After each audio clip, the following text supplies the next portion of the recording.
नमस्ते दोस्तों, जय हिंद। कैसे हैं आप सब? Welcome back to the channel. ये वीडियो मैं किसी भी एग्ज़ाम, किसी भी स्ट्रैटेजी के लिए बिल्कुल नहीं बना रहा हूँ। ये वीडियो मैं आप सबके लाइफ के बारे में बनाना चाहता हूँ। क्योंकि जब ये वीडियो मैं शूट कर रहा हूँ, ऑलरेडी नीट का रिज़ल्ट आ चुका है एंड जंतर मंतर पर प्रोटेस्ट चल रहे हैं। मतलब एजुकेशन को लेकर के इतनी सारी चीज़ें चल रही है कि ऐसे में किसी स्टूडेंट का मोटिवेटेड रहना और डेडिकेटेड रहना बिल्कुल ईजी नहीं है। आप में से जितने भी लोग होंगे सबको अभी ये एक बार को ख्याल ज़रूर आता होगा, हमारा क्या होगा? क्या हमारा एग्ज़ाम फेयर होगा, नहीं होगा? और ऐसे में मैं आपको जो आज बताने जा रहा हूँ, जो लेसन मैं आपको देने जा रहा हूँ, ये आपके एग्ज़ाम में तो बिल्कुल काम नहीं आएगा, बट लाइफ में बहुत ज़्यादा काम आएगा। इसको ध्यान से सुनिएगा और लास्ट तक सुनिएगा। और इस वीडियो को कवर अप करने के लिए मैंने 2 लोगों की स्टोरीज़ उठाई है और वो रियल स्टोरीज़ है। आप उसको समझना और रिलेट करना, तभी आप इस वीडियो का कॉन्टेक्स्ट समझ पाओगे, ठीक है?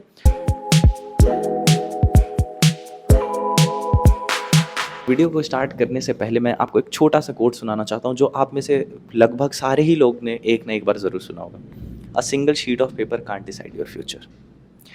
सुना है? सबने सुना है ना? अब अगर आपका ये रिज़ल्ट है, तो आपको लगता है कि आप सक्सेस और फेलियर को डिफरेंशिएट कर देते हो एक पेपर से। अगर वो पेपर कोई मैरिज का था, जिससे एक साइन से 2 लोग सेपरेट हो जाते हैं, उनके बारे में सोचिए। अगर वो पेपर किसी हॉस्पिटल का रिपोर्ट कार्ड था, जिससे आप अपनी लाइफ जो 60-65 साल की इमेजिन कर रहे थे, अब पता चलता है कि आपके पास कुछ 60-65 दिन ही बचे हैं। अगर वो पेपर कोई लीगल पेपर है ऐसा, जिससे शायद आप जिस घर में अभी रह रहे हैं वहाँ से आपको निकाल दिया जाए, उस पे एक ताला लग जाए, है ना? सारे सारे ही पेपर कहीं न कहीं आपकी लाइफ को डिफरेंशिएट कर दे रहे हैं ना, सक्सेस और फेलियर में, राइट? बट क्या एक एग्ज़ाम जितना बाकी बाकी जो मैंने तीनों आपको सिनेरियोज़ बताएँ, उसमें एग्ज़ाम री-अटेम्प्ट करना ज़्यादा आसान नहीं है, as compare to that 3 scenarios. एक लाइफ़ की बात है, एक किसी की मैरिड लाइफ़ की बात है, लाइफ़ टाइम सेपरेशन की बात है, एक किसी के ऐसा कि कोई लीगल प्रॉपर्टी जो उसकी थी, कभी वो हाथ से चली गई, ऐसा। तो जब ये कोड किसी ने लिखा होगा ना, तो ये किसी एक सिंगल पेपर के लिए नहीं लिखा होगा, आपके एग्ज़ाम के लिए नहीं, मेरे स्टडीज़ के लिए नहीं लिखा गया होगा, बट हमने इसे ऐसे अडैप्ट कर लिया है। तो इस चीज़ को मैं समझाने के लिए कि एक सिंगल पेपर कभी आपका फ्यूचर नहीं डिसाइड करता, कभी आपका लाइफ़ डिसाइड नहीं करता, मैं आपको 2 स्टोरी सुनाने वाला हूँ, जैसा मैंने वीडियो में स्टार्ट में बोला। पहली स्टोरी मैं 2 लड़कों की सुनाने वाला हूँ, जो मेरी लाइब्रेरी में पढ़ाई करते थे। तो जो स्टोरी स्टार्ट होती है वो ऐसे होती है कि लास्ट ईयर मई में दोनों ने लाइब्रेरी ज्वाइन करी और जेई की प्रिपरेशन कर रहे थे। दोनों बहुत अच्छे स्कूल से थे, बहुत अच्छे उन्होंने 12th में मार्क्स लाए थे और दोनों ही काफ़ी अच्छे दोस्त भी बन गए धीरे धीरे और बहुत मेहनत करते थे। लिटरली जिसे हम कहते हैं ना कि मेहनत करना, डिसिप्लिन होना, वो उनमें थी। दोनों ने 1 साल, पूरे 1 साल मेहनत करी और 1 साल के मेहनत के बाद जनवरी में जब फर्स्ट जेई मेंस का एग्ज़ाम था, दोनों ने एग्ज़ाम दिया। दोनों एक दूसरे को एग्ज़ाम के सेंटर पे छोड़ने गए थे, क्योंकि एक का पहले था, एक का बाद में था, ऐसे। दोनों ने एक दूसरे का खूब साथ दिया। बट जब फरवरी में उनके रिज़ल्ट आए मेंस के, फर्स्ट मेंस के, तो एक के जो एक्स कैंडिडेट है हमारा, उनका 94 परसेंटाइल आया एंड सेकंड का 98 परसेंटाइल आया, ठीक है? एक्स का 94 परसेंटाइल आया, वाई का 98 परसेंटाइल आया। मैं इनके रिज़ल्ट की कॉपी अटैच कर दूँगा, आप देखना। ये कोई फ़िक्शनल कैरेक्टर्स नहीं है, ठीक है? अब क्योंकि जब बाद में रिलीज़ हुआ जेईई का कट ऑफ, तो पता चला कि मेंस का कट ऑफ 94 पॉइंट समथिंग ऐसा कुछ था, जिसमें एक्स कैंडिडेट का 0.002 परसेंटाइल से कट ऑफ क्लियर नहीं हुआ। इमेजिन 0.002। और जब उनका वो कट ऑफ क्लियर नहीं हुआ, तो उनके माइंड में आने लग गया कि अब तो मैं फेल हो चुका हूँ, मैं एडवांस में नहीं बैठ सकता, तो मेरे आईआईटी का सपना तो ख़त्म हो गया।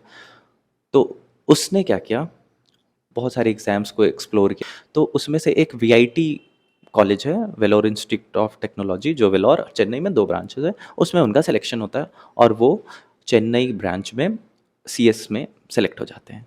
दूसरा जो वाई कैंडिडेट था, जिनके 98 परसेंटाइल आए थे, इसने बहुत मेहनत करी, आगे चल के इन्होंने एडवांस दिया, एडवांस देने के बाद इनका बहुत अच्छा वहाँ भी स्कोर होता है और इनको आईआईटी मंडी में सिलेक्शन मिलता है एज सिविल इंजीनियरिंग में उनका ब्रांच मिलता है, ठीक है?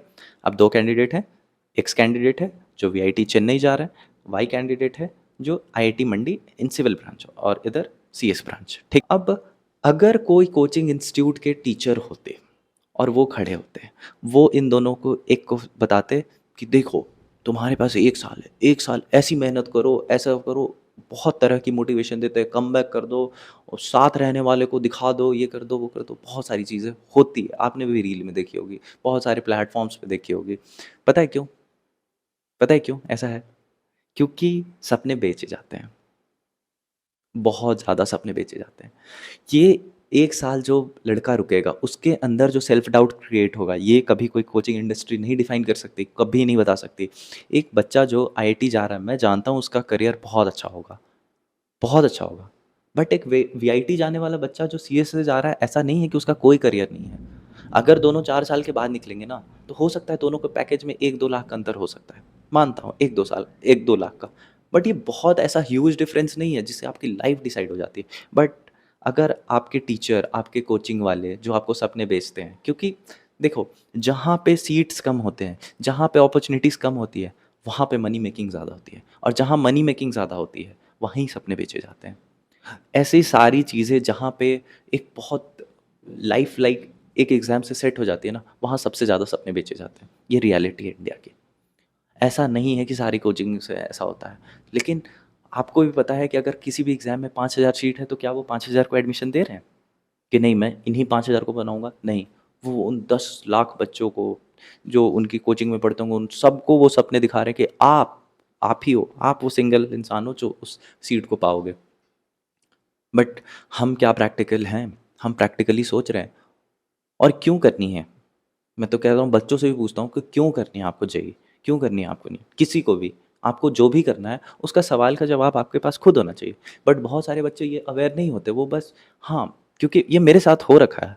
मैंने अपनी मर्ज़ी से एक कोचिंग चुना था, मैं उनका नाम नहीं लूँगा। और वो जब मैं वहाँ गया पढ़ने के लिए, मैंने वहाँ पे 60-70 हज़ार रुपए दिए थे एडमिशन के लिए। मैं जब वहाँ गया तो मुझे लगा कि ऐसा तो इस कोचिंग में ऐसा कुछ भी नहीं है अलग से जिसके लिए मुझे बैठना मतलब यहाँ पढ़ना पड़ेगा, अपने घर को छोड़ के आना पड़ेगा और सारी चीज़ें करनी पड़ी। मुझे बिल्कुल ऐसा लगा और पहले दिन लगा, और पहले दिन से मैं ये सोचता था कि अगर ऐसा है तो ये 70,000 रुपए, 60,000 रुपए मेरे पेरेंट्स के बर्बाद हो गए, क्योंकि वो लोन पे थे, तो वो बर्बाद हो गए।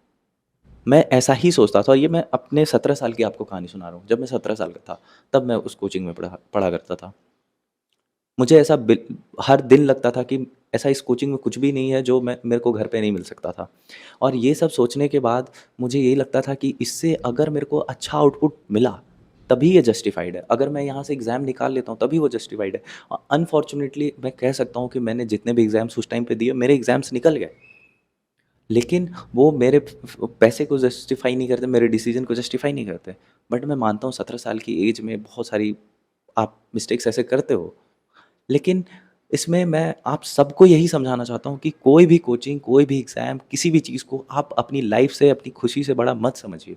क्योंकि जब जब आपके पेरेंट्स आपको कभी कोई बड़े इंस्टीट्यूट में भेजते होंगे, किसी भी जेईई के लिए, नीट के लिए, लॉ के लिए, किसी भी एग्ज़ाम के लिए, तो आपको भी यही लगता होगा कि क्या ये 1.5 लाख मेरे पे खर्च जो हो रहा है, वो उसके लिए मैं तैयार हूँ या नहीं हूँ? क्योंकि बहुत सारे आप में से होंगे ना जिनको वो चीज़ें पता भी नहीं होगी कि इस चीज़ के लिए मैं 1.5 लाख रुपए क्यों दे रहा हूँ, या मेरे पेरेंट्स क्यों दे रहे हैं, बस अच्छा है, इंफ्रास्ट्रक्चर अच्छा है इसलिए। नहीं, क्योंकि वो उन्होंने एक सपना आपके पेरेंट्स को दिया था, और वो सपना आपके पेरेंट्स आपको दे रहे हैं, बट कभी आपने अब वो सपना अपने आप को नहीं दिया है। अगर आप वो सपना खुद देखते हो ना, तो मुझे कोई दिक्कत नहीं है, ऐसे 60,000 70,000 आप हर बार दे दो, हर जगह दे दो, फेल होते हो कोई बात नहीं, आप दोबारा से दे दो। लेकिन जब वो सपना आपका हो, वो अपने अपनी दिमाग से, अपनी थिंकिंग से, अपने मन से वो डिसीजन लिया हो, तो ऐसे नहीं। ठीक है? अब ये 2 बच्चों की कहानी मैंने आपको इसलिए सुनाई थी क्योंकि इनको दुनिया 2 अलग नज़रिए से देखती है। खुद ये दोनों अपने आप को अलग नज़रिए से देखते हैं। और मुझे पता है कि आप में से सबको यही होगा कि अगर सब एक जैसी मेहनत कर रहे हैं, सब कुछ ऐसा एक जैसा कर रहे हैं, उनकी पास्ट रिकॉर्ड भी ऐसे रहे थे कि दोनों काफ़ी अच्छे बोर्ड्स में मार्क्स लाए थे, लगभग एक जैसा था।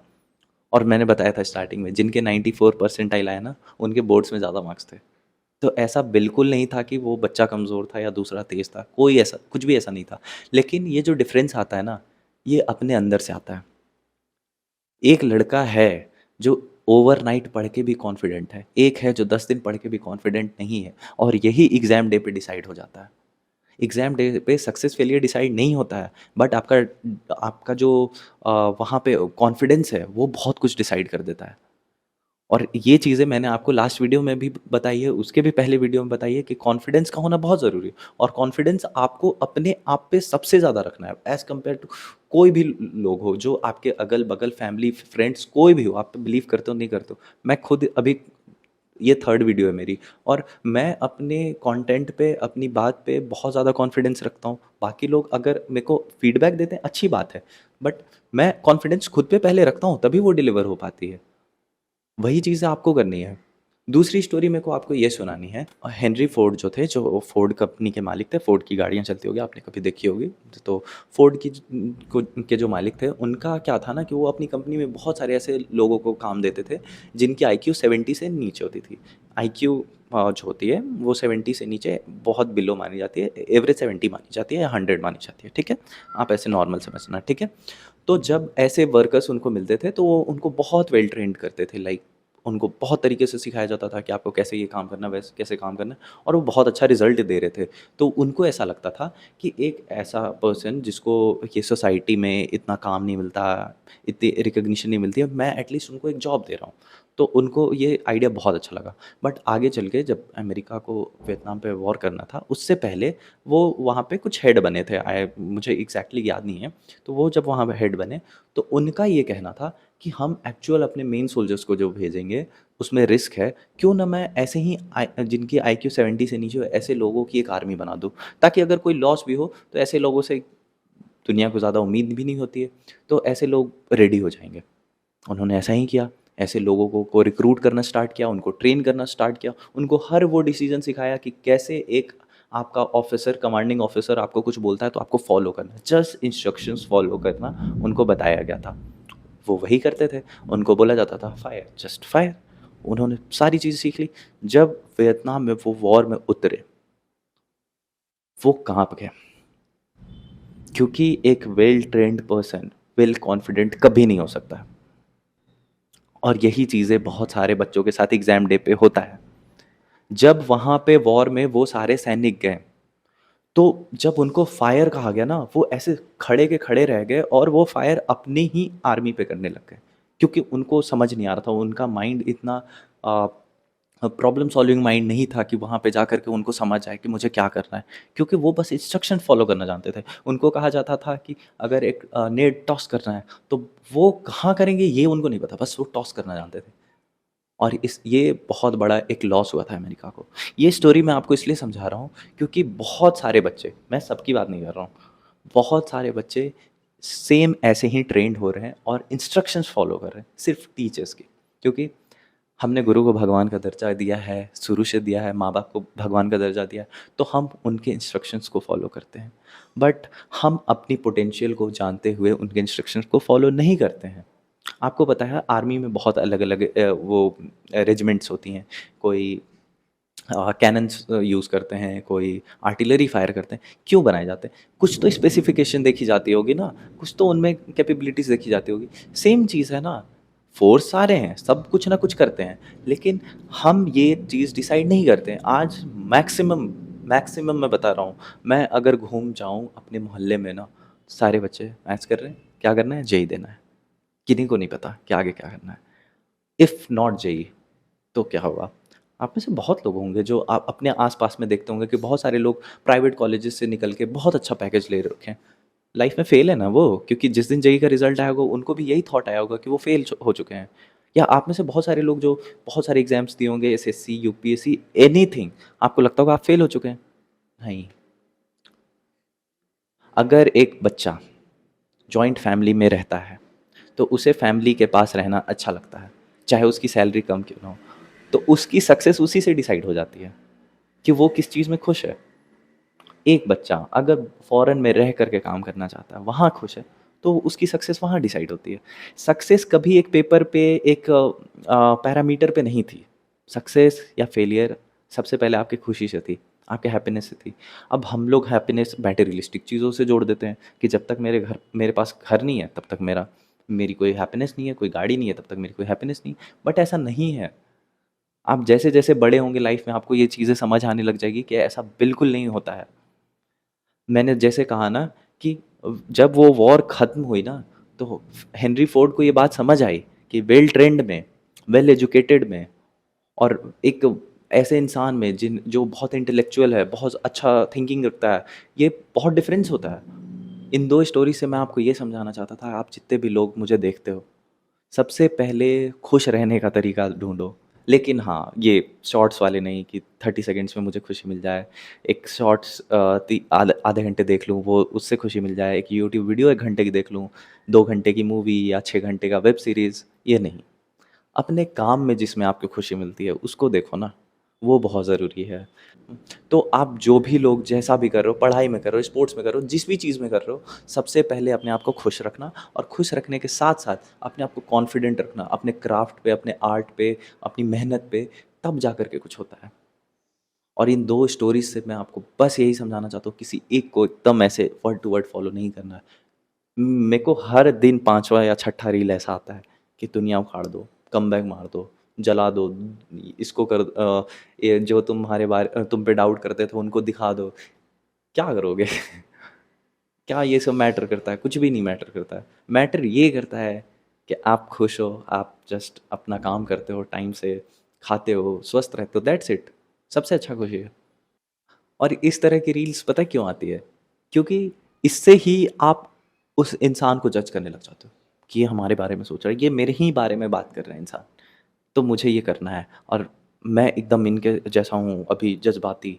बट उनको भी पता है कि वो जो टीचर होते हैं वो 30 साल के होते हैं, बट मैं मैं 20 साल का हूँ। उनको पता है कि इन बच्चों में बहुत ज़्यादा ऊर्जा है, बहुत ज़्यादा एनर्जी है, इनको अगर मैं डायरेक्शन दूंगा ये तो ये इस डायरेक्शन में जाएंगे।